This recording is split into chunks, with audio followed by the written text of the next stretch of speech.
ډېر ورونه دا پوښتنه کوي چې د قرض د خلاصون لپاره وظیفه راته وښایاست، او بعضې وایي چې د رزق لپاره.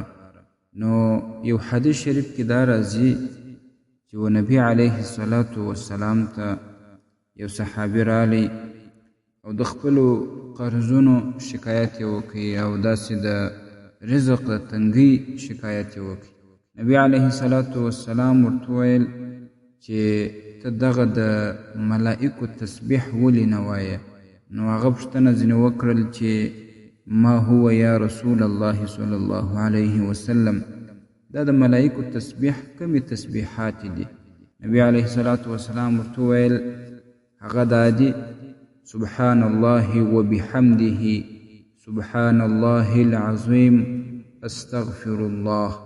نو که دغه تسبیح انسان د سهار د فرضو او سنتو په منځ کې ووایي چې 2 رکعاته سنت یې کړي دي او فرض پاته دی، په دغه درمیان کې 100 واره دغه تسبیح دا کلمات ووایي، نبی علیه الصلاة والسلام وایي فإن هذا یفتح ابواب الرزق.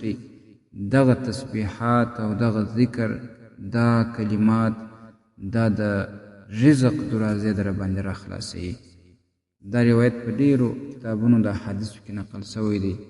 نو لہذا د دغه تسبیحاتو خپله ډیر زیات فضیلت هم نقل شوی دی. په بخاري شریف کې حدیث راځي چې نبی علیه الصلاة والسلام فرمایي کلمتان، 2 کلمې دي، حبیبتان الی الرحمن، الله رب العالمین ته ډیرې محبوب دي، الله تعالی ډیرې خوښې دي، خفیفتان علی اللسان، او دا 2 کلمې پر ژبه هم سپکې دي، هر څوک یې ویلی شي، د هر چا زده دي.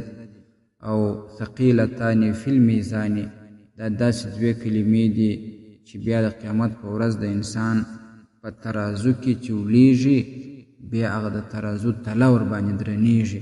دا کلمې به په ترازو کې هم ډېرې درنې وي. نو لہذا د ثواب په نیت باندې هم وایست، الله رب العالمین به د رزق دروازې هم در باندې را خلاصې کړي او قرضونه به مو خلاصي.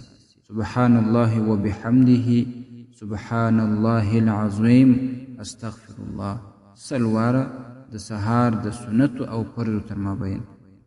درنو اوریدونکو، تاسو د مفتی حکیم الله صابر الحنفي صاحب و اصلاحي بیان ته غوږ واست چې د معارف الاسلام ادارې لخوا نشر شو.